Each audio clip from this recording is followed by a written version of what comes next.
Bem-vindo à aula 5 de consultoria organizacional. Hoje as nossas biografias de referência são três. São três livros do capítulo do Cunha, capítulos 5, 6 e 7, situando a consultoria nas organizações, contratando um consultor em empresa de consultoria e construindo um diagnóstico. Um capítulo, capítulo 4, do livro do Djalma Pim de Rebouças Oliveira, contratação de serviço de consultoria. E o capítulo 3 do livro de Souza, práticas e processos em consultoria. Tá bom? O tema da nossa aula de hoje é desde o diagnóstico até a contratação e a execução da consultoria, ok? Então hoje nós vamos tratar do tema desde a identificação dos problemas da organização até a sua efetiva contratação e a execução do contrato de consultoria. Então a gente vai tratar de alguns aspectos legais, mas também de alguns aspectos relacionados aos procedimentos da negociação, da delimitação do escopo do projeto, até a sua respectiva execução. Como o tema da nossa última aula foi perspectiva de negociação, em processo de consultoria, agora nós vamos falar da execução mesmo de fato dessa negociação e da constituição do serviço de consultoria enquanto um contrato. Okay? Para que uma consultoria tenha sucesso, o consultor ele tem que estar atento a alguns problemas das organizações. E por que isso? Porque toda identificação de problemas nas organizações perpassa pelo viés de percepção dos agentes. E o que é o viés de percepção dos agentes? Duas questões. A primeira é que o agente ele é limitado na capacidade dele de identificar os seus problemas porque ele não consegue perceber todas as variáveis que envolvem problemas complexos nas rotinas organizacionais. Então, o fato de você ter um problema de desmotivação não significa necessariamente um problema só de remuneração. Pode ser um problema de qualidade das instalações, de reconhecimento dos feitos, pode ser um problema de clima organizacional, pode ser uma questão de percepção de justiça dentro da organização. Tudo isso, tudo isso dimensiona o quanto que um problema específico ele pode ter várias causas. E nós somos limitados na capacidade de perceber todas as causas que envolvem esse problema. Da mesma forma, a gente tem o problema da atribuição de sentido. Então, é o número 2. Então, a gente tem a percepção limitada. O número 2 é a atribuição de sentido. Nem sempre o paradigma que a gente se ancora para alcançar uma determinada conclusão, ele é o melhor paradigma considerando as particularidades daquele contexto em que você está vivendo. Então, muitas vezes, o cliente ele vê um problema de estoque e, ao ver um problema de estoque, ele acredita que é um problema de vendas. Ele acredita que tem muito estoque porque eu estou vendendo pouco. Pode ser, claro que pode ser um problema mercadológico, mas também pode ser um problema de falta de gestão, de previsibilidade, de rotatividade dos estoques. Então, a própria percepção do cliente nem sempre é a fonte mais confiável da origem ou das causas do problema. E saber fazer uma identificação correta dessas causas, desses problemas que envolvem a organização, é uma ação que demanda experiência, formação e capacidade de visão crítica dos problemas organizacionais, ou seja, saber enxergar para além do óbvio. Portanto, é importante você fazer um exercício de olhar duplo. O primeiro olhar é o seguinte: considerando que toda organização é composta por pessoas e cadeias de eventos, um problema que começa num processo produtivo pode desencadear um problema mercadológico. Um problema mercadológico pode desencadear um problema financeiro. Um problema financeiro pode desencadear um problema de abastecimento, relacionado à questão de estoques, de materiais, de logística. Então, manter um olhar localizado sobre o problema, como ele se apresenta, é importante. Mas também é importante você buscar entender as origens das causas que levaram a esse problema. Isso só é possível por meio de um olhar holístico. Só é possível por meio de olhar em relação a toda a organização, a um processo em relação ao todo. Para você muitas vezes entender que muitas vezes o que é relatado para você é um problema de excessiva alavancagem do negócio. Mas esse problema de excessiva alavancagem pode derivar de uma prática mercadológica da política de vendas. Essa excessiva alavancagem, então, tem que ser tratada não como um problema exclusivamente financeiro, mas um problema mercadológico. Se eu parar de vender a prazo, eu tenho a crença de que eu vou vender menos. De fato, eu vou vender menos? Será que eu tenho potência mercadológica, eu tenho poder de mercado para tentar fazer alguma alteração, permitindo assim que eu reduza a minha alavancagem? Todas essas interseções entre os problemas organizacionais devem ser consideradas pelo consultor sob o risco de que ele faça um diagnóstico muito superficial em relação aos problemas da organização. Então a gente simplesmente não pode confiar na forma como o problema é dado. A gente precisa ir lá, olhar, entender, compreender de forma localizada, entendendo que o problema ali de fato gera efeitos imediatos, mas entendendo que todo problema organizacional tem uma causa raiz e isso se dá no contexto organizacional. Muitos problemas de produção, por exemplo, podem ser advindos de problemas de liderança, problemas de gestão de pessoas. Então, quando a gente observa um problema, a gente não pode ser limitado pelo viés da percepção dos agentes diretamente envolvidos, porque o que eles dão para você é a interpretação que eles simplesmente atribuíram naquele momento ao problema. É isso porque eu entendo que é isso e acabou. E não é bem assim. E não é bem assim. Toda organização ela tem que ser compreendida como uma unidade que apresenta sinergia, que apresenta sistemas que se equilibram entre si e que demandam um olhar um pouco mais crítico em relação ao escopo de atuação. E no momento da oferta de serviço, o consultor precisa saber exatamente o que ele vai fazer que resolve o problema, que resolve o problema de forma significativa. O escopo de onde ele vai atuar, em quais ações que ele vai performar, quais os problemas que ele vai tratar, quais dados que ele vai levantar, tudo isso tem que estar muito bem delimitado no momento da consultoria, porque você chegar e ficar divagando no momento do diagnóstico, né, deixar de forma aberta, de forma crítica, de forma dialógica, tudo bem. Mas a partir do momento que você tem um contrato ele tem que ter um objeto, ele tem que ter um escopo bem delimitado para você saber, né, enquanto consultor, quando começa e quando termina o seu contrato. Para que você possa se programar para você executar adequadamente as atividades que você tem que entregar e assim permitir uma avaliação mais apurada dos resultados do que você vai buscar desenvolver dentro daquela organização. Então é importante saber o que fazer, como fazer, quando fazer, quanto fazer, por que fazer, quanto fazer, ok? Então sempre pensando qual é a melhor forma de entregar resultados, considerando aquilo que é apresentado para você. Então, na oferta, no momento da proposta, da oferta, o escopo de onde começa e onde termina a consultoria, isso tem que estar muito bem delimitado. Contudo, né, essa delimitação, como eu estou explicando para vocês, não é algo tão simples de fazer, porque é normal que o próprio cliente ele não saiba qual é o seu problema. Muitas vezes o cliente ele vai chegar para você não com problemas visíveis, mas ele vai chegar para você com objetivos traçados que ele gostaria de desenvolver.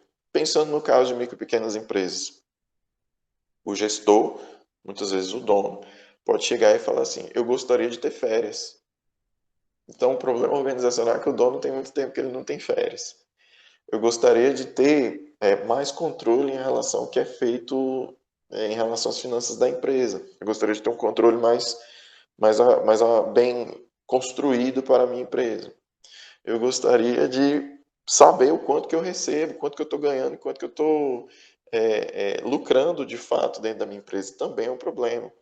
E isso muitas vezes não é trazido para você como um problema, é trazido como objetivo, um desejo do cliente. Então, o desafio do consultor passa a ser converter aquele objetivo no cliente na identificação dos problemas organizacionais. Então, é você entender algo que muitas vezes o cliente não entende que ele está errado, tá? Por exemplo, o cliente quer ter férias. Ter férias demanda um ato de delegação. Ele tem que, então, melhorar no sentido da delegação, das atividades dele, das funções, para que ele possa, de fato, sair de férias. Sair de férias, então, vai demandar converter esse objetivo de sair de férias, de ter mais liberdade, para um problema da delegação. Então, o giro discursivo que a gente faz é para uma pessoa que na cabeça dela estava indo bem e ela tem o objetivo de melhorar, agora você tem que discursivamente trazer e conscientizar essa pessoa para o fato de que ela não consegue alcançar os objetivos dela em função dos problemas organizacionais que ela vive. E isso é um ato muito delicado, porque demanda um agir comunicativo muito forte, uma clareza, uma franqueza, né, muito forte, para que você consiga identificar e dialogar com essa pessoa, demonstrando a ela que o que ela não consegue realizar hoje em termos de objetivos se dá por meio de bloqueios hoje existentes nas práticas dela. Então, muitas vezes você vai encontrar objetivos e não problemas dados, não problemas já identificados. Possíveis objetivos, eu trouxe alguns aqui para elencar para vocês. A possibilidade da estabilidade econômico-financeira é um objetivo. Aumentar a lucratividade de um negócio. Muitas vezes o cliente nem sabe a dimensão do lucro que ele obtém em relação ao seu negócio. Desenvolvimento contínuo de novos produtos, novos mercados, novas ofertas, expansão do negócio, abertura de novas filiais, fortalecimento da marca, posicionamento, fazer pesquisa de mercado, fazer propaganda, planejamento de marketing, estrutura de uma ação de branding. Tudo isso vai constituir, por exemplo, a dimensão mercadológica do fortalecimento da marca, da lealdade do consumidor. Crescimento de competitividade, caso ele perceba que ele está perdendo posições para competidores em relação à fatia de mercado, à preferência da marca, lealdade do consumidor. Tudo isso é uma dimensão da competitividade, melhoria da oferta, responsabilidade social e representatividade pessoal diante da coletividade, que pode ser responsabilidade social corporativa, relações institucionais, comunicação com a sociedade, arquitetura, por exemplo, de um plano de marketing social. Tudo isso faz parte de possíveis e potenciais objetivos. E alguns desses objetivos apresentados aqui, eles só podem ser desenvolvidos mediante o ato de sanar alguns problemas e alguns efeitos negativos nas organizações advindos de ineficiências, ineficácias, inefetividades obtidas dentro dos processos de trabalho e das práticas cotidianas. Ok? Então, o giro discursivo que a gente tem que fazer aqui é converter um objetivo na identificação de problemas. Então, as linhas de atuação da empresa vão ser para alcançar objetivos por meio da resolução de problemas. Então, aqui a gente começa uma construção da qualidade organizacional. Então, a gente vai se dar por meio de duas linhas, tá? Primeiro, a potencialização dos recursos e, segundo, o investimento no desenvolvimento de capacidades organizacionais. Toda organização ela pode ser trabalhada a partir de dois elementos. Primeiro, capacidade, que é humano, que é o caráter do comportamento do ser humano, suas rotinas, suas práticas, suas crenças. Então, é a capacidade, o potencial do ser humano, ou dos recursos que a organização possui, ou os recursos que ela não possui. E aí sim, a gente pode sempre estar trabalhando nessa perspectiva. Vamos pensar nesse caso do empresário que deseja sair de férias. Ele tem um problema de delegação? Tem um problema de delegação. Algo nele precisa se trabalhar em termos de capacidade de delegação. Mas não é meramente a delegação que garante isso. Por exemplo, para que ele tenha maior controle em relação às finanças da empresa, que ele consiga exercer a sua vigilância, ele precisa obter recursos. Recursos como conhecimento em finanças, sistemas de informação confiáveis, robustos e confiáveis, rotinas e processos organizacionais que permitam uma transparência no processo da gestão dos ativos da empresa. Ele tenha também um conhecimento, um know-how difundido entre os trabalhadores, entre os empregados, em relação à cultura de honestidade da empresa, em relação à integridade da empresa enquanto um centro de produção de bens, de valores, de distribuição de bens e valores para a sociedade, ou seja, a empresa tem uma importância social. Então, a gente tem recursos tangíveis e intangíveis que também são necessários para a delegação.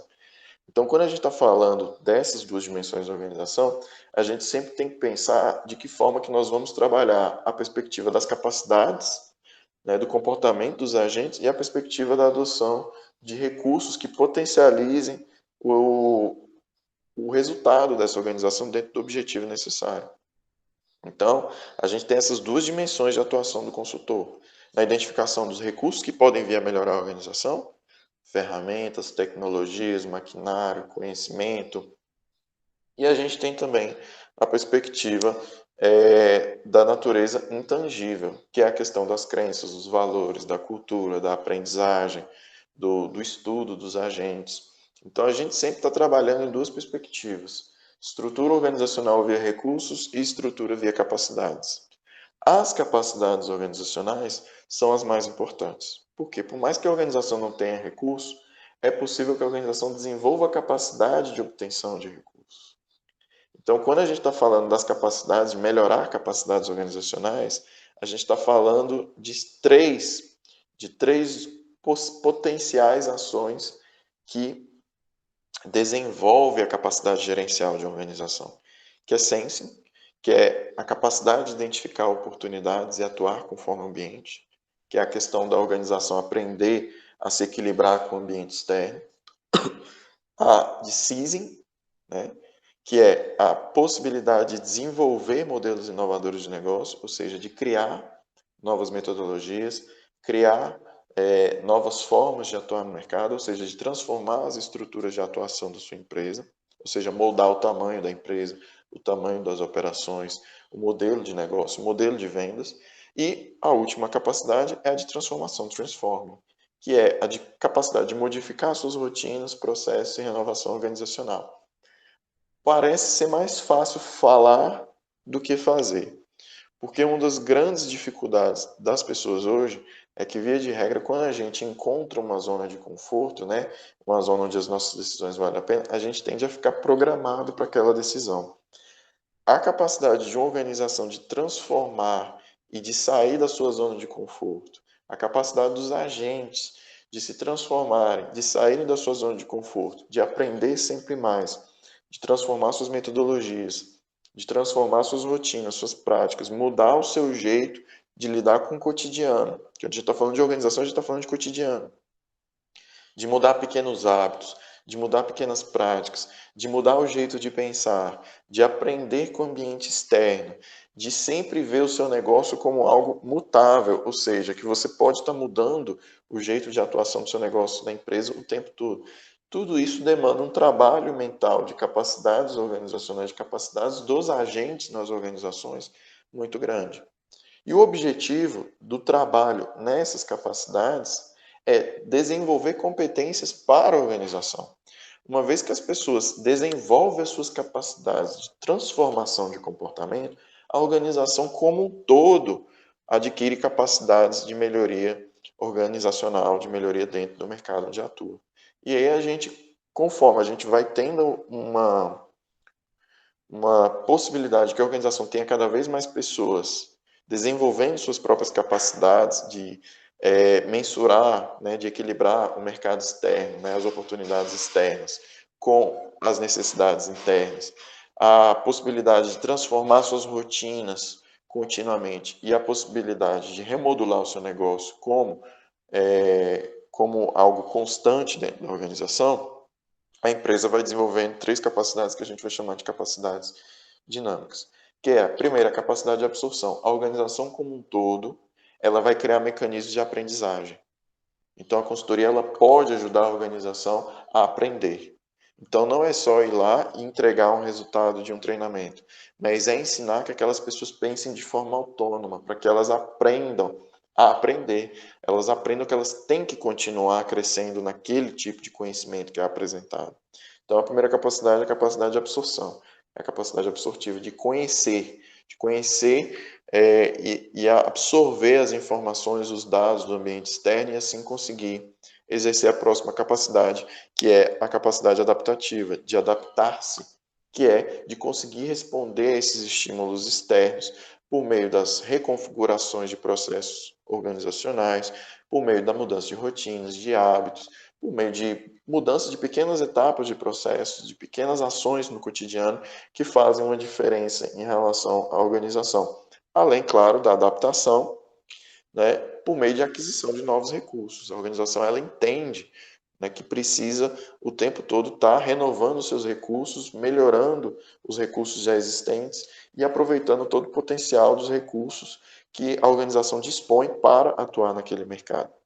E, por fim, a capacidade inovativa, que é de antecipar-se aos movimentos do mercado, criando inovações, trazendo produtos novos, processos novos, rotinas novas, né? Então, ela deixa de estar numa posição de organização que responde ao ambiente para uma organização que se antecipa ao ambiente e o ambiente responde à inovação da organização. A proatividade organizacional coloca ela em um estado de competitividade mais agressivo. E isso faz com que a organização tenha resultados melhores em função da sua vanguarda em termos de atuação dentro daquele mercado onde ela se encontra.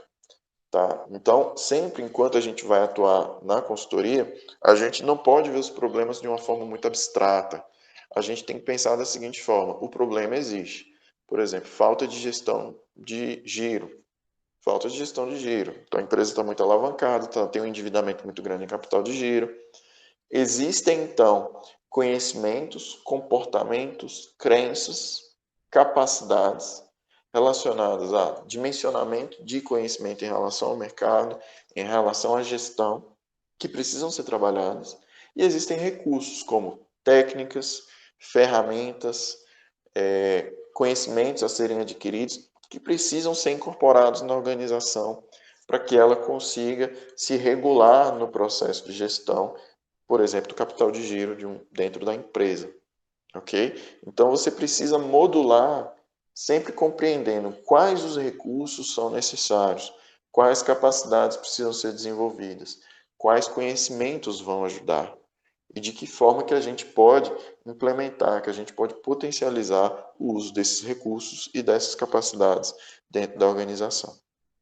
Então, indo mais a fundo na questão do diagnóstico, né?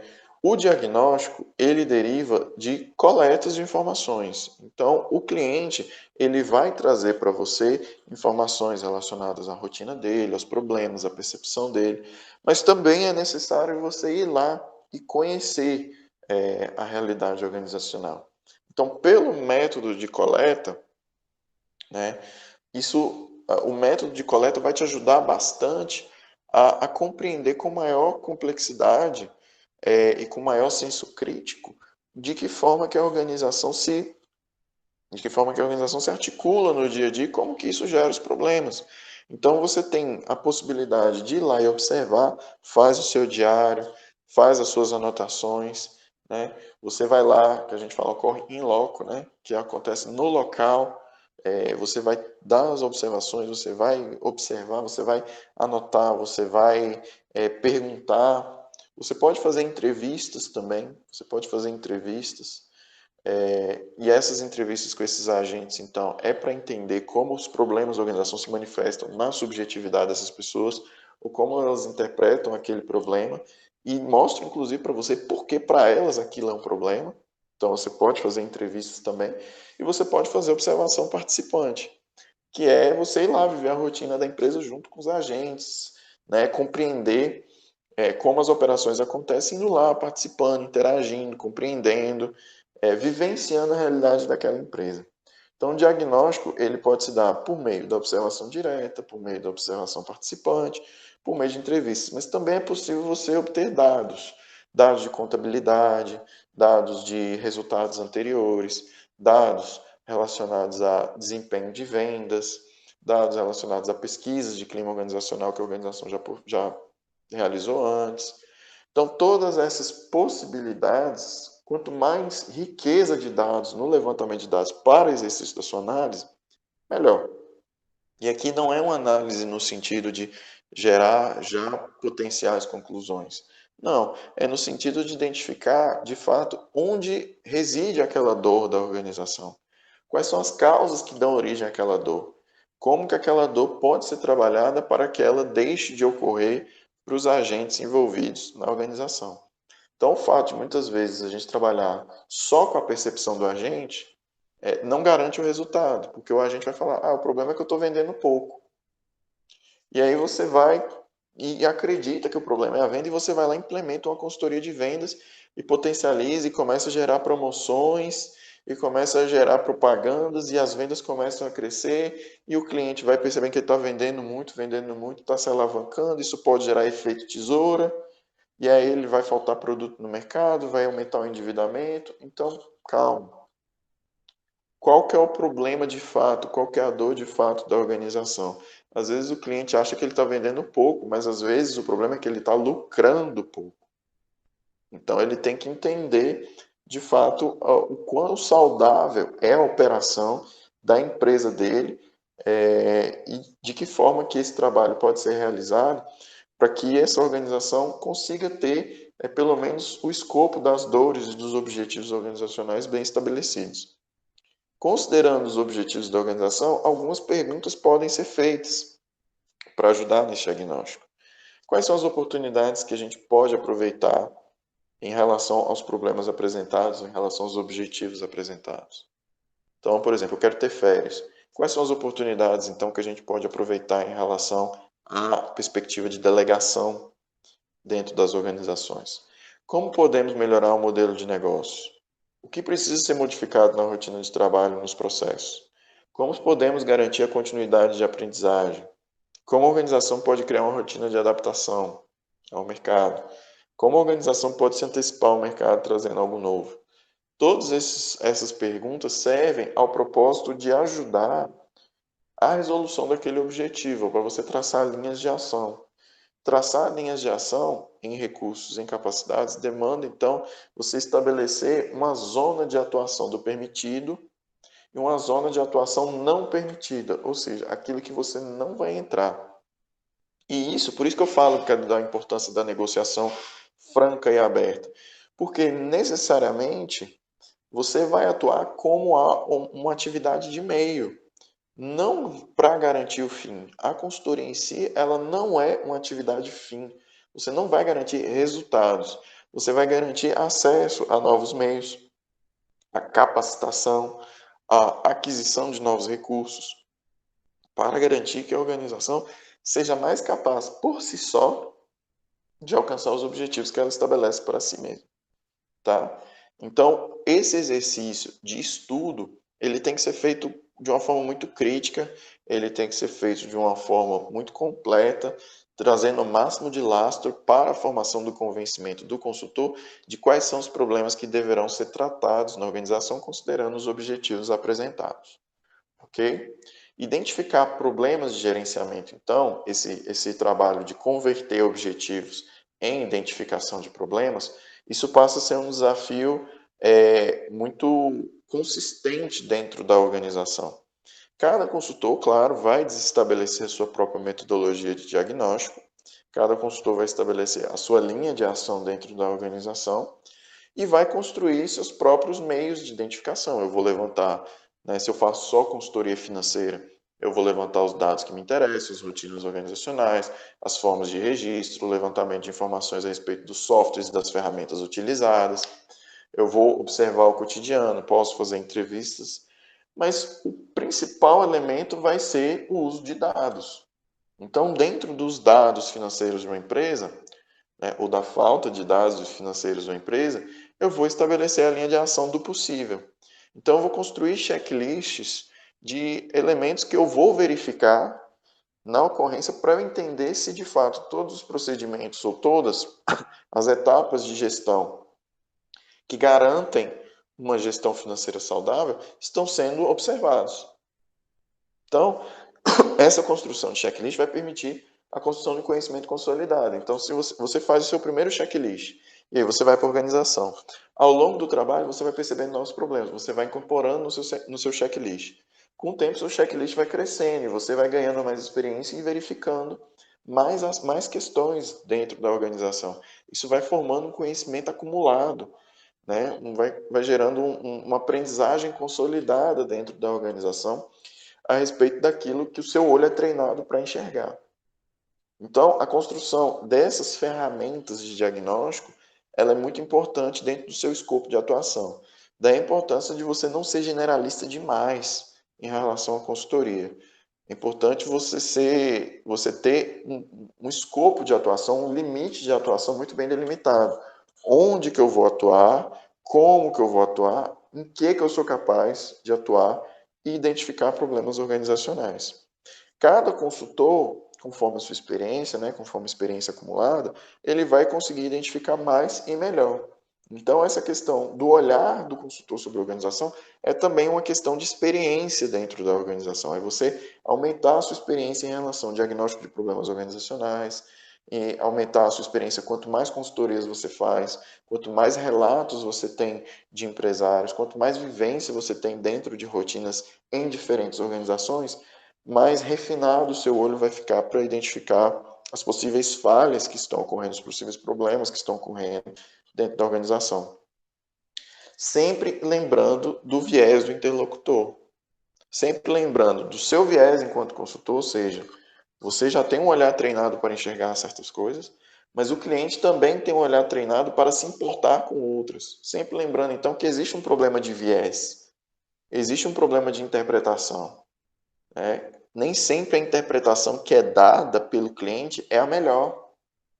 Então, você tem que ter a capacidade de ir dialogando, de forma dialógica mesmo, explicando pelo agir comunicativo quais foram as suas percepções, o porquê, de que forma que aconteceu, informando ao cliente do que você identificou. Não fazendo ações estratégicas no sentido, se você não fizer isso, vai ter muitos problemas organizacionais. Eu percebi que tem muitos problemas. Não, é de uma fala franca, é de uma fala aberta, fazendo uso da verdade, da interlocução, da identificação dos problemas que, pelo seu olhar de consultor, você foi capaz de identificar. Então, pelo meu olhar de consultor, eu identifiquei que o seu problema começa, mas gera um efeito todo dentro da organização. O seu problema começa assim, assim, assim, se desenvolve em efeitos A, B, C, e ela se dá em função de causas que podem ser X, Y, Z. Então, o que eu entendo que pode ser uma ação? Os efeitos, eles derivam das causas. Eu acredito que atuando nas causas, a gente pode conseguir ter um efeito melhor em relação ao resultado buscado em função do objetivo apresentado. Então, nem todo problema dito será necessariamente verificado. Por quê? Porque aqui a gente atua na causa do problema, na causa daquilo que gera o efeito que o cliente deseja anular ou deseja neutralizar dentro das organizações. Quando a gente está falando, então, de objetivos organizacionais, de diagnóstico, é um diagnóstico de problemas, é um diagnóstico de doenças organizacionais. Então, como que a gente faz isso? Primeiro fato, a gente identifica sintomas. Como toda doença, a gente identifica sintomas. Quais são as possíveis doenças que a gente tem? A literatura já traz para a gente alguns pontos de partida. Então, se você for procurar, por exemplo, no livro do Cunha e no livro do Souza, ele tem lá algumas tabelas para você, já para você partir de um ponto de começo, tá? O livro do Rebouças também tem. Mas você já tem, partindo de um ponto de partida, você tem lá as listas dos problemas de recursos humanos. O que pode ser? Ele criou o checklist dele. Ele criou, já tem um modelo de checklist, já tem um modelo de levantamento de possíveis problemas organizacionais. Então, a gente começa partindo desse referencial para identificar os possíveis doenças, os possíveis problemas com os sintomas que a organização tem. Então, o seu problema não é o retorno nulo ou irrisório sobre o capital investido. Isso é um sintoma, isso é um efeito. Você não tem um problema de retorno baixo sobre o ativo total. Isso não é um problema, isso é um efeito. Tá? Então, isso é um sintoma. Despesas, então, nesse sentido, quando a gente está falando de doenças econômicas, é a doença de falta de lucratividade, que o negócio não está conseguindo ser lucrativo. Quando a gente está falando de doenças financeiras, a gente está falando de problemas de liquidez, de conseguir garantir um giro adequado, de conseguir garantir o pagamento, o cumprimento de todas as obrigações financeiras da empresa. Então, doenças econômicas estão relacionadas à capacidade de ter lucro, e doenças financeiras estão relacionadas à capacidade de liquidez da empresa. Então, são problemas diferentes. A empresa pode estar dando lucro, mas pelo fato dela estar muito alavancada, ela não consegue cumprir as suas obrigações financeiras, não consegue ter dinheiro para pagar, porque ela tem muito crédito a receber, muita dívida vencendo, e ela não consegue ter dinheiro em caixa, o que faz com que ela se endivide, com isso ela não consiga ter um bom resultado financeiro. Quais são sintomas de doenças financeiras? Despesa financeira elevada, alta necessidade de capital de giro, alta influência de capital de terceiros, morosidade, mora, né? Que a gente mora no pagamento das obrigações. Tudo isso, então, são sintomas financeiros. A gente tem doenças técnicas que podem ser alto nível de reclamação, cujos sintomas podem ser alto nível de reclamação e devolução de cliente, alta dependência de tecnologia externa.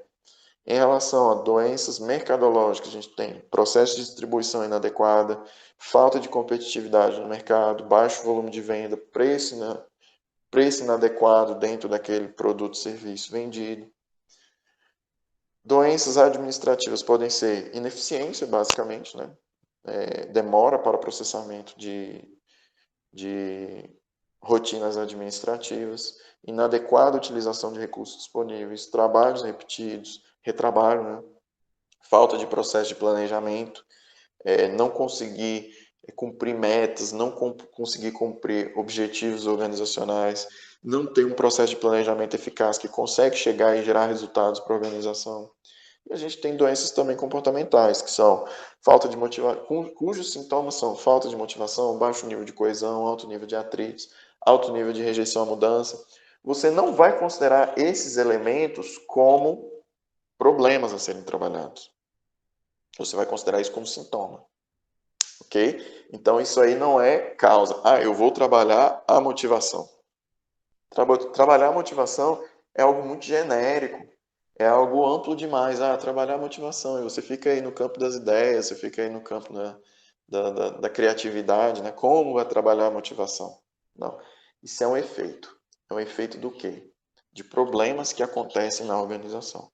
E quais são esses problemas que podem estar acontecendo na organização? Então, aqui a gente vai para o primeiro porquê. Qual é o porquê que aquela organização tem, por exemplo, baixa motivação? Aí você pode aí sim começar a identificar os problemas. Então, eu trouxe alguns problemas de áreas funcionais, né? Um problema de motivação pode ser um problema da área funcional de recursos humanos. O problema de vendas pode ser um problema da área funcional de marketing, mas também pode ser um problema da área funcional de produção. Então, a gente tem as áreas funcionais: produção, marketing, vendas, logística, finanças, liderança. A gente tem aqui só para exemplificar, tá?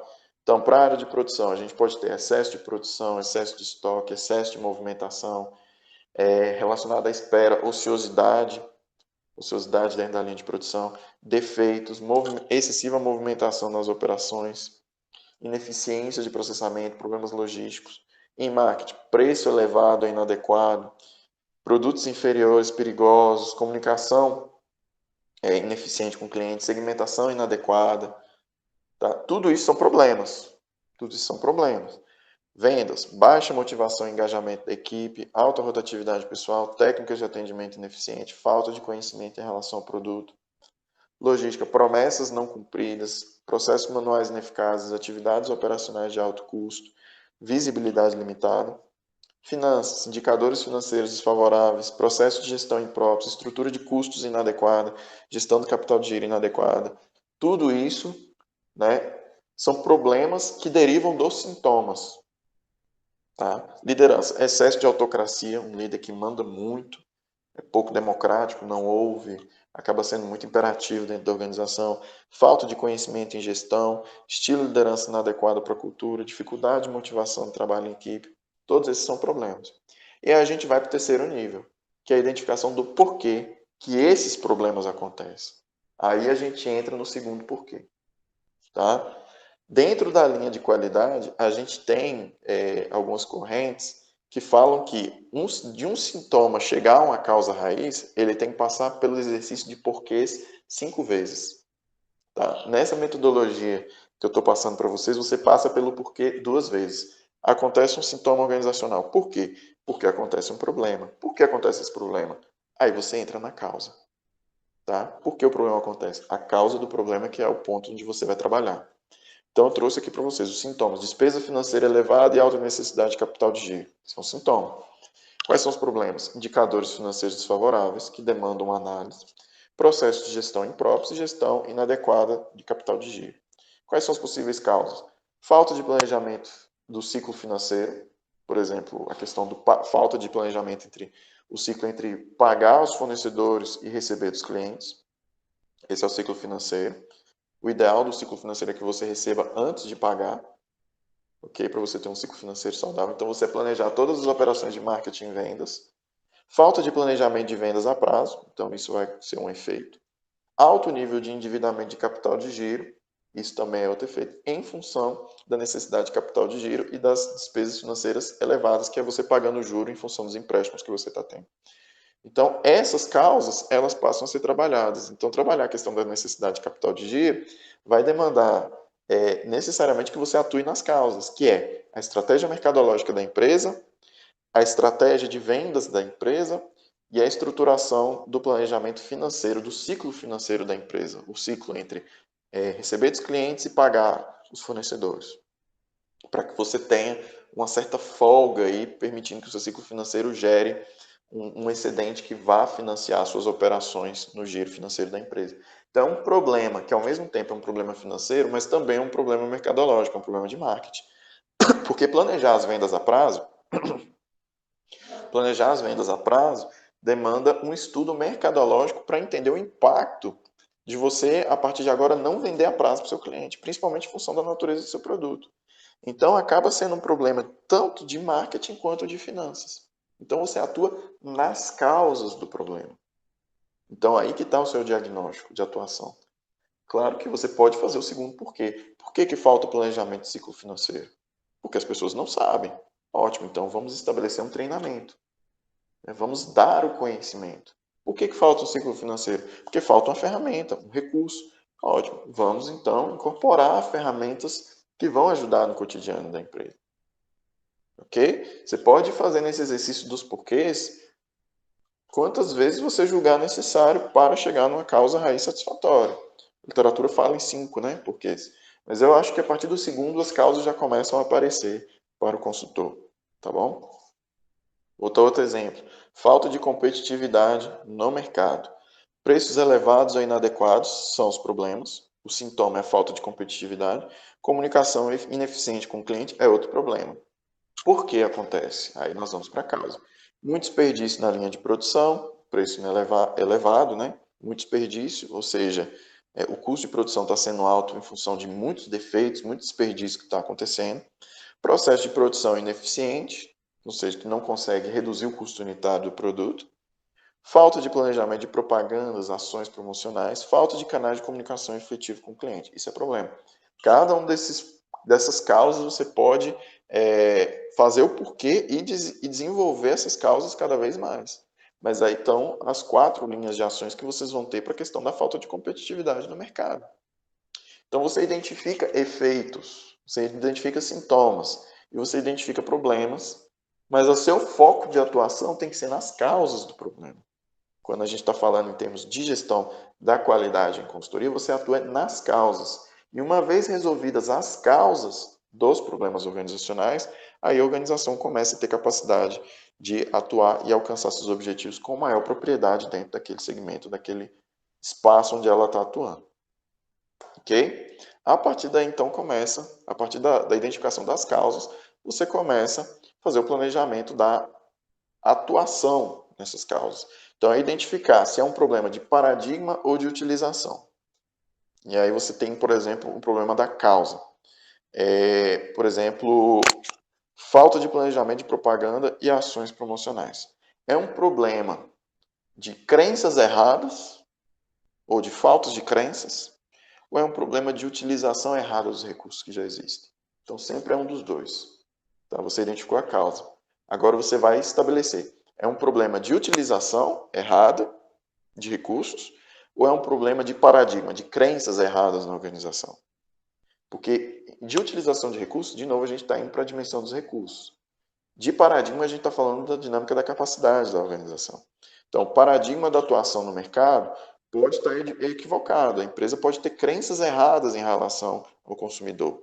E crenças erradas, né, elas podem ser corrigidas também por meio de pesquisas, de levantamentos de dados, de estudos bem estabelecidos. Você não vai chegar com achômetro para o seu cliente.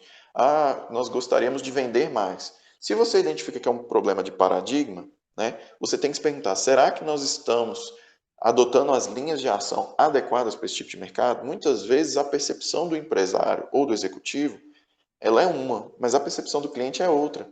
O que você precisa trazer é dar voz ao cliente para que trazer essa percepção para dentro da organização. Então você vai identificar se é um problema de paradigma de crença errada. E você pode corrigir esse problema de crença sempre por meio dialógico, por meio de pesquisas, pesquisa de satisfação do consumidor, pesquisa de clima organizacional, pesquisa de engajamento, pesquisa de mercado. Todas essas pesquisas vão trazer levantamentos que vão fazer um panorama da situação do mercado para esse cliente. Aí ele vai poder moldar as crenças dele a partir dos dados que você levanta. Então, você sempre está conversando com dados, você sempre está conversando com levantamentos profissionais que vão ajudar a modular esses paradigmas no qual a empresa se ancora para chegar nos resultados almejados. O outro problema é de utilização de recursos, como má utilização das ferramentas, má utilização de processos de trabalho, erros no dia a dia da empresa, né? Uma utilização ineficiente do recurso, a empresa não consegue utilizar todo o potencial daquele recurso, ou um problema de falta de recursos, então não utiliza porque não tem recursos para atuar naquele tipo específico de problema, na causa daquele problema. Então, você sempre pensar, é algo a se adquirir ou algo a se transformar? É algo relacionado a crenças ou é algo relacionado a recursos, processos, rotinas?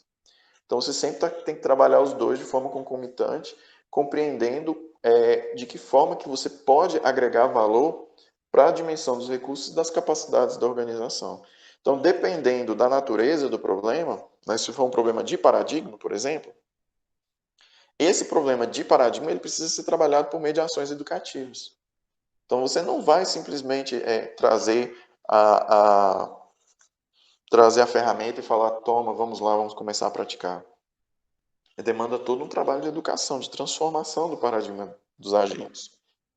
Demanda um trabalho de ensinar, treinar, fazer compreender, dialogar, explicar, né, interagir, né, de uma forma a garantir um processo de que o cliente ele seja educado para compreender a importância das ações que estão sendo tomadas. O processo de consultoria, acima de tudo, é um processo de aprendizagem. As pessoas vão aprender a utilizar recursos melhores. O recurso por si só, ele não faz nada. As pessoas fazem feitos, realizam grandes feitos com os recursos. Então, por isso que eu falei mais cedo que a importância da capacidade organizacional é muito crucial aqui no processo de consultoria. É trabalhar as pessoas, trabalhar as crenças, as rotinas, os hábitos, os valores, né? A cultura da organização como um todo, por meio do cotidiano, por meio da pequena mudança, por meio da mudança de comportamento, por meio da não adoção de zonas de conforto prejudiciais ao resultado da organização. Então, novas rotinas e novos procedimentos vão sendo adotados por meio de um processo de aprendizagem. Aprendizagem, por sinal, vai ser o tema da próxima aula, tá bom? Então, paradigmas vão sendo corrigidos com essas pesquisas e a utilização dos recursos por meio de treinamentos, implementações, por meio de você rotinizar o processo. Então, vamos supor que você vai fazer um treinamento em vendas. Você vai trazer uma metodologia de atendimento das pessoas, de um atendimento humanizado, de um atendimento voltado a resolver a necessidade do cliente. Não adianta só você fazer uma palestra. Você precisa ensinar a pessoa, ensaiar com a pessoa e passar um tempo ensaiando com essa pessoa, supervisionando essa pessoa, vendo se a pessoa está conseguindo desenvolver as etapas do processo, se ela consegue trazer isso para a rotinização do trabalho. E aí sim você está falando de uma aprendizagem melhor. E trazer ferramentas para que a pessoa se policie também, se ela está melhorando continuamente o seu processo de vendas. Ok? E a partir do momento que você tem um escopo bem delimitado do que vai ser feito, ou seja, você sabe agora em quais causas você vai atuar, quais planos de ação, em termos de utilização do paradigma, você vai fazer, agora é o momento de estabelecimento da proposta e do contrato de consultoria. O diagnóstico, então, ele deve gerar uma proposta de trabalho. Essa proposta de trabalho, ela já vale como um pré-contrato, né? No próprio direito civil brasileiro, uma proposta por escrita já vincula o proponente. Uma aceitação, uma aceitação explícita, né, desse agente, que a gente chama de oblato, né, o que aceita a proposta, o cliente, né, já pré-vincula as partes. Tá? O aceite já pré-vincula, é como se fosse um pré-contrato. Então, esse pré-contrato já estabelece as expectativas mútuas das duas partes. Tá? Já estabelece as expectativas de atuação do cliente e de atuação do consultor. Então, identifica desde logo limites de escopo, tempo, recursos utilizados na consultoria, o que vai ser feito, quando vai ser feito, plano de ação, cronogramas de ação. Tá? Então, você tem que delimitar com o máximo de precisão possível para que não deixe em aberto, de forma que o cliente acredite que você tem que fazer mais do que está ali na proposta. Então, esse momento da proposta ele é muito delicado, porque tem que vir muito bem desenhado o que o cliente espera que vai ser feito e o que o consultor espera que vai ser feito, como vai ser feito, de que forma, com quais recursos, com quanto tempo, para que fique muito bem delimitada a expectativa e quais ações vão ser feitas. Sempre pensando que é uma atividade meio, não garante resultados, garante a implementação das ações, ok? Até para que o cliente possa julgar a qualidade do trabalho performado, né, executado, ele precisa estar com as expectativas muito bem calibradas.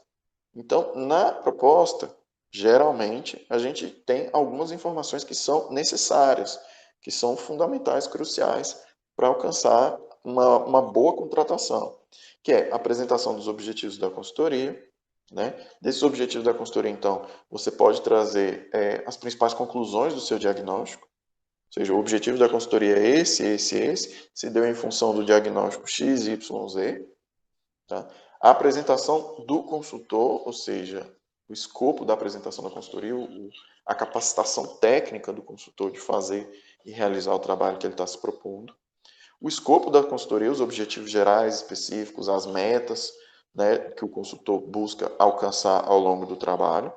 O cronograma da execução dessas ações, né, a orçamentação do projeto, que é levantamento dos recursos necessários e quanto que isso vai custar para o cliente, os resultados esperados, o risco do projeto, você tem que considerar os riscos do projeto. Resultado esperado aqui fala o que você espera alcançar e o que você já não espera alcançar. É bom você deixar isso claro também na sua proposta, porque para que o cliente entenda basicamente o que ele está comprando. Ah, com treinamento de vendas, espera-se que eu vou vender mais. Não, não necessariamente. Espera-se que criem-se rotinas mais profissionais e mais estruturadas para o procedimento de vendas. O que não se espera? Um aumento imediato de vendas. Tá? Não se espera isso. Okay? Então, qual é o risco do projeto também? O que o projeto pode ter de risco para o cliente, para o consultor, por exemplo? O projeto tem o risco de, por exemplo, a questão do tratamento de vendas. Se eu for aumentar muito as vendas, isso traz um risco de desequilibrar o processo de produção, de aquisição. Isso pode trazer um risco de aumentar a necessidade de capital de giro, traz um risco de aumentar a necessidade de uma estruturação de um planejamento de compras, né, de matéria-prima ou de compras de mercadoria, caso seja um comércio, que pode alavancar. Quais são os riscos e os efeitos colaterais desse projeto também? Você tem que lembrar isso para o seu cliente. E aí as condições de pagamento. Então você tem proposta, proponente, cronograma, recursos, você tem tudo. Observe sempre o seguinte, precificação. Felipe, como é que eu vou precificar o meu serviço de consultoria? Preço, normalmente, quem dá é o mercado, tá bom? Então, você vai analisar quem são os consultores que atuam naquele mercado, os preços praticados por aquelas consultorias, o nível de qualificação e, a partir daí, você qualifica a sua oferta. Ah, eu tenho mais experiência em vendas do que o consultor X. O consultor X trabalha cobrando o valor de R$ 200 por hora. Ah, eu tenho uma qualificação muito maior porque eu estudei mais, eu tenho mestrado, eu tenho doutorado, eu sei fazer essa pesquisa rápida com valor agregado para o cliente, eu tenho uma capacidade analítica bacana, eu tenho experiência naquilo que eu estou fazendo. Então você precifica o valor do seu próprio trabalho pensando em quanto você quer ganhar por mês, né, atuando em termos de consultoria, o padrão de vida que você deseja ter. Mas também qualificando a sua oferta de consultoria em relação aos concorrentes. Né? O que os concorrentes oferecem em termos de consultoria? O que os concorrentes oferecem em termos de qualificação e entrega de resultado? Qual é o nível de satisfação dos clientes em relação aos meus concorrentes?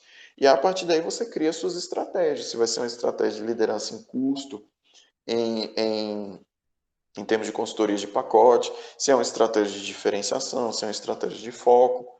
Tudo isso vai depender da sua estratégia enquanto empresa de consultoria. Você enquanto empresa de consultoria, você enquanto um prestador de serviço, um trabalhador que atua no mercado de consultoria. Você delimita o seu escopo de remuneração, sempre pensando na relação de oferta e demanda do mercado, né? O mercado está disposto a pagar quanto também, você tem que sempre estar verificando isso, tá? Então, se você deseja fazer um trabalho de consultoria, você tem que ter esse trabalho de pesquisar e saber como é que está o mercado onde você atua, ok?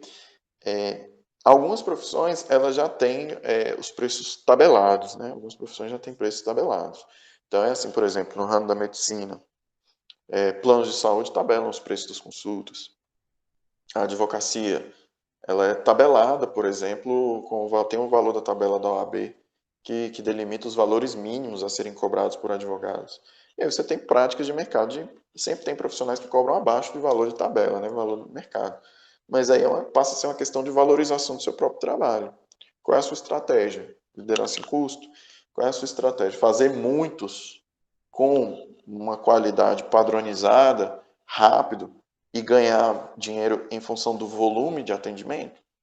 Aí passa do critério de cada profissional, tá? Sempre considerando que é o seu nome que está ali sendo colocado à disposição. O maior ativo de um consultor, acho que eu já falei isso, é a sua reputação, ok? Então, após esse aceite da consultoria, um contrato, então, tem que ser gerado a partir dessa proposta. Então, após essa assinatura do contrato, você vai pegar todas as cláusulas advindas da proposta, vai complementar com condições gerais e vai estabelecer essa estrutura contratual adequada. E aí, após a assinatura desse contrato, você vai realizar as ações previstas dentro do cronograma. O contrato, ele não é estático, ele estabelece um marco de atuação. Então, se eventualmente ao longo da consultoria é possível acrescentar mais serviços, se o cliente deseja acrescentar mais serviços, você pode estabelecer novas propostas e essas propostas não necessariamente geram novos contratos, podem gerar adendos para o contrato já existente.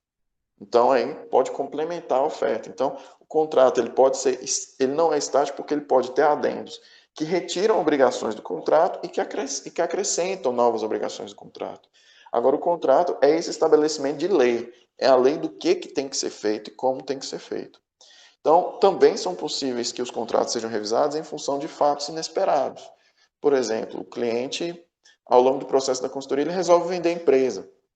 Então, você tem uma consultoria que está sendo paga lá, então fatos inesperados podem acontecer que demandam a adaptação do consultor. Também é possível que os contratos eles não sejam cumpridos em função da ausência da cooperação dos agentes. Então, por exemplo, o cliente contrata, mas ele não te dá assistência, o empregado não coopera com as informações que você precisa. Então, é importante você ter cláusulas penais no contrato, garantindo multas e garantindo penalidades àqueles agentes que não cumprirem as suas obrigações dentro do contrato. Então, no contrato, você também tem que colocar quem é a pessoa que vai ajudar, quem é a pessoa que vai fornecer as informações, quem é a pessoa que vai estar disponível para a organização de consultoria, para o consultor, para que possa estar sendo fornecidas as informações. Cláusulas penais são importantes nesse sentido, portanto, para garantir um resultado adequado para a consultoria. Né? Então, cláusulas que prevejam todas as obrigações das partes, do consultor e do cliente, são fundamentais. Lembrando que a consultoria é uma relação bilateral. O cliente ele tem que estar participando ativamente do processo também, seja como objeto da ação, da intervenção, como no caso de um treinamento, ou como assistente no processo da transformação, da implementação de novas rotinas. Então, as cláusulas, elas têm que ser muito bem planejadas, existem muitos modelos na internet, mas você tem que pensar em modular o seu próprio modelo, garantindo que você tenha o máximo de lastro possível para todas as ocorrências dentro da instância daquele contrato. Porque o contrato faz lei entre as partes, o contrato vincula as partes. Obrigação contratual é, acima de tudo, uma obrigação patrimonial. Ok? Então, na execução e no fechamento da consultoria, então, são realizadas as etapas. Né? Quais etapas são realizadas durante a execução da consultoria? A identificação de causas raízes do problema. Né? Se você já tem as causas onde você vai atuar, você pode identificar ainda mais causas raízes. Levantamento de dados, informações, entrevistas, observação, dados quantitativos. Levantar o máximo de dados possíveis da organização. Planejar tarefas e cronogramas de intervenções e executar esse cronograma de intervenções, operacionalizar esse plano de trabalho. Né? Operacionalizar esse plano de trabalho junto aos stakeholders pode acontecer de três formas. Consultoria de assessoria, que é quando você auxilia as organizações nas suas rotinas, ou seja, como alguém que está lá para ajudar, para opinar. Consultiva, que é quando o cliente ele contrata a consultoria para que o consultor ajude ele a tomar a decisão em relação ao mercado, em relação às finanças, em relação... Então, consultorias consultivas são aquelas que o cliente busca o consultor para que ajude a tomar uma decisão, enquanto que na assessoria ela executa o modus operandi, o dia a dia. A assessoria, então, ela executa em tarefas cotidianas. A consultiva, ela ajuda na tomada da decisão, por meio de levantamento de dados, análises específicas. Ou consultoria executiva, que são especificamente executar as operações de intervenção em loco mesmo, intervindo, implementando treinamentos, rotinas, supervisionando processos organizacionais e por aí vai. E a partir dessa implementação, você vai fazer um período de acompanhamento. Então, você tem que pensar assim no seu contrato, de você fazer um período de acompanhamento e ver se de fato está sendo, está gerando resultados e efeitos aquilo que você interviu na organização. Se necessário, fazer intervenções adicionais e aí você vai concluir o trabalho. Com a conclusão do trabalho, você gera um relatório final de consultoria. Esse relatório final ele tem que ter alguns elementos formais, como a apresentação da consultoria, o escopo da atuação, o sumário, que é a síntese do relatório, né, dos principais desafios encontrados, o que foi feito, qual resultado se chegou. Então, é você fazer uma síntese mesmo de toda a consultoria. O corpo de desenvolvimento do tema é você mostrar todos os dados do diagnóstico, todas as premissas do consultor, que a gente chama de referencial técnico, né? Que é quais são as premissas que o consultor adotou para implementar as ações, a descrição das ações implementadas, a descrição das ferramentas utilizadas, né? Pesquisas realizadas, relatórios obtidos. Aí você vai fazer as conclusões da consultoria, ou seja, aquilo que foi possível obter de resultado e as recomendações futuras e finais para a organização, junto com anexos como ferramentas, documentos, bancos de dados que você levantou, tudo isso. Então, o relatório de consultoria ele é um patrimônio de conhecimento, é a formalização dos resultados do seu trabalho na organização. Esse relatório final de consultoria, ele passa a ser um patrimônio intelectual, passa a ser um patrimônio técnico, profissional dessa organização. Então, cabe esse relatório ser intuitivo, ser algo que os gestores e aqueles agentes envolvidos possam manusear, né, possam utilizar para aprender e para replicar o processo, caso seja do interesse deles, para tentar melhorar continuamente a sua rotina organizacional, o seu desempenho organizacional. Então, esse relatório passa a fazer parte do patrimônio da organização, é um instrumento de aprendizagem que o consultor deixa para a organização. Então, o relatório final também é um momento de feedback. É o momento que o consultor entrega o seu relatório final e o cliente, então, ele dá as impressões sobre o que ele gostou, do que ele não gostou, do que pode melhorar, do que pode ser feito, do que a organização está interessada ainda em continuar obtendo, possivelmente em futuras consultorias, né, se deseja novos contratos. Todos esses feedbacks, então, são possíveis.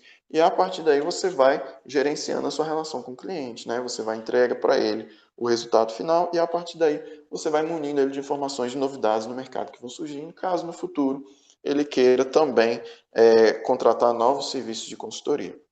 Ok? Bom, então essas são as etapas, desde da negociação até a contratação e execução da consultoria. Então, é isso que eu tinha para hoje. Eu abro então para as dúvidas e para a discussão em relação à matéria de hoje, ok? Agradeço